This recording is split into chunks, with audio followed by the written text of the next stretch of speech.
আসসালামু আলাইকুম। কেমন আছেন সবাই? আশা করি সবাই ভালোই আছেন। আজকে বাজার থেকে আমাদের সকালে বিচে কলা আনা হয়েছে, তো সেই জায়গা থেকে আমি এখন একটা খাবো। এখন তো বিচে কলা দেখাই যায় না, আগে তো ছোটো সময় বিচে কলা দিয়ে কিন্তু পান্তা ভাত দেখাইছে, অনেক মজা লাগে। আর অনেক দিন পরই কিন্তু বিচে কলা আজকে আমাদের বাড়িতে আনা হয়েছে, আর পাকা বিচে কলা অনেক দিন পরই খাবো। রম্বি কলা, সবরি কলা, সাগর কলা তো সবসময় খাই, বিচে কলাটা কিন্তু তেমন খাওয়াই হয় না। আর বিচে কলা খাবো কি, বিচে কলা খাইতে গেলে দুই পাশে গাল ব্যথা হয়ে যায়, এরকমভাবে বিচি নাড়া নাড়ায় খাইতে খাইতে। তা কলাটা খাই দেখি না অনেক মিষ্টি, আর বিচিগুলো অনেক নরম। তো বিচে কলার প্রথম দিকে কিন্তু বিচিটা একটু বেশি থাকে, নিচের দিকে কিন্তু বিচিটা একটু কম থাকে। তো প্রথম দিকটা তো খাইছি আমি, এখন নিচের দিকটা খাইতেছি। আজকে তো দুপুরে রান্না করার কোনো ইচ্ছাই ছিল না, ভাবছি বিকালে রান্না করব। গতকালকে যে তরকারি রান্না করছি অনেকটাই তরকারি রয়ে গেছে, যে এত তরকারি থাইকে যাবে আমি বুঝতে পারিনি। তারপরেও ভাবলাম যে না, একটু মাছ রান্না করি। ফ্রিজ থেকে মাছ বের করে ভিজাই নিতেছি। মাছ ভিজাইতে যাই দেখি যে মোটরে ট্যাঙ্কিতে পানি নাই, মোটর ছাড়তে হবে। টিপটিপে পানি পড়তেছে, আমি চাবি দিতেছি জোরে, তাও পানি পড়তেছে না, মোটরটাও ছাড়তে হবে। ফ্রিজ থেকে তো মাছ বের করে ভিজাই নিলাম, এখন মাছটা রান্না করব হচ্ছে কি দিয়ে, সেই সবজিটা তো কাটতে হবে। বাজার থেকে সুন্দর একটা লাউ আনছে আজকে, সে লাউ দিয়ে রান্না করব।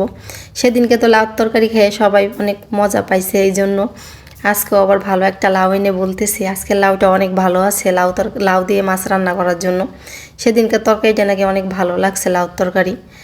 তো এখন তো শীতের সবজি লাউ, ফুলকপি, আলু, সিম এগুলো বাজারে ঘন ঘন পাওয়া যাবে, কিন্তু লাউটা একটু ইদানিং বেশি পাওয়া যেতেছে বাজারে। এই জন্য লাউটাও আমাদের বাড়ি বেশি বেশি আনবে। যখন দেখা যাবে বাজারে যেই সবজিটা একটু বেশি পাওয়া যায়, তখন সেই সবজিটা একটু বেশি বেশি আনে। যখন খাইতে খাইতে বিরক্ত হয়ে যাবে তখন বন্ধ করবে, তার আগে বন্ধ করবে না। বাজারে দেখা যাবে যে ফুলকপিটা একটু বেশি পাওয়া যাইতেছে, বড় বড়, তখন ওই জিনিসটাই বেশি আনবে। পরে যেগুলো মানা করব তখন বন্ধ করবে। আজকে মাছ তো ভাইজে রান্না করবো, এই জন্য প্রথমে মাছই ভাইজে নিলাম, আর সেই তেলেই পরিমাণ মতো সব মশলা দিয়ে সুন্দর করে মশলাটা আমি কষাই নিছি। মশলা কষানোর পরে লাউ দিয়ে দিলাম, লাউ দিয়ে এখন সুন্দর করে কষাইতেছি। লাউ তো প্রথমে দিছি কড়াইতে, দেওয়ার পরে বলতেছি আল্লাহ, 4 জন মানুষ খাবো, তরকারি তো বেশি কাটা হয়ে গেছে। যখন অনেকক্ষণ পর্যন্ত লাউটা কষাইছি, লাউ থেকে পানি বের হয়েছে, তখন কিন্তু অল্প হয়ে গেছে। তখন দেখে আমি ভাবলাম না ঠিক আছে, প্রথম তো লাউ কড়াইতে দিছি, পরে গাল্লা অনেক তরকারি হয়ে যাবে না, বেশি কাটা হয়ে গেছে, আগামীকালকেও নাহানি তরকারি থাইকে যায়। আজকে যেমন গতকালকে তা থাইকে গেছে, আগামীকালকেও তো তরকারি থাইকে যাবে না। লাউ সবজি অনেকক্ষণ কষানোর পরে আমি পরিমাণ মতো ঝোলের পানি দিয়ে দিলাম। ঝোলের পানি দেওয়ার পরে ঢাকুন দিয়ে ঢাইকে রাখলাম। অনেকক্ষণ পর্যন্ত কিন্তু ঝোলের পানি জাল করে নিছি, তারপরে মাছ দিয়েও অনেকক্ষণ জাল করছি। এখন পরিমাণ মতো আমার ঝোল রাখা হয়ে গেছে, নামানোর কিছুক্ষণ আগ দিয়ে আমি ধনেপাতা দিয়ে দিলাম। তরকারির ঝাল লবণ সব কিছুই ঠিক আছে, জালও সুন্দর মতো হয়ে গেছে, আর বেশিক্ষণ জাল করা লাগবে না।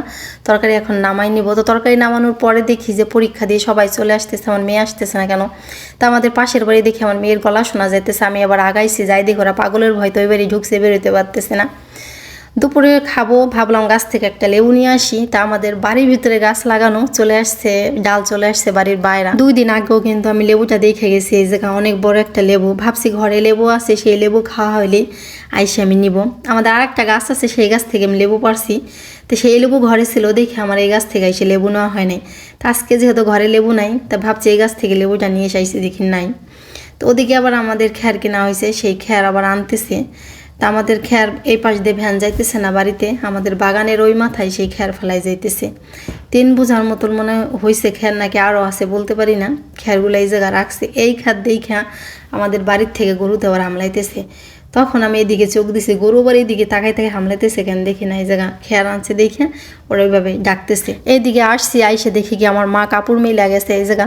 তো ভাবলাম নিয়ে যাই, এই যে শীতের দিন আসছে, আমাদের সাথে কিন্তু এত জায়গা, আমি কোনো সময় উঠান আমার আলসিতে কাপড় মেলতে যাই না, আমার মাও যায় না, এই জায়গা মেলে। এই জায়গা মেললে দেখা যায় কি কেউ না কেউ ওইদিকে আসবে, নিয়ে যাবে। আজকের ভিডিওটা আমার এই পর্যন্তই। কেমন হলো আমার ভিডিও অবশ্যই কমেন্টে জানাবেন। ভালো লাগলে লাইক, কমেন্ট, শেয়ার, সাবস্ক্রাইব করতে ভুলবেন না। সবাই ভালো থাকবেন, সুস্থ থাকবেন। আল্লাহ হাফেজ।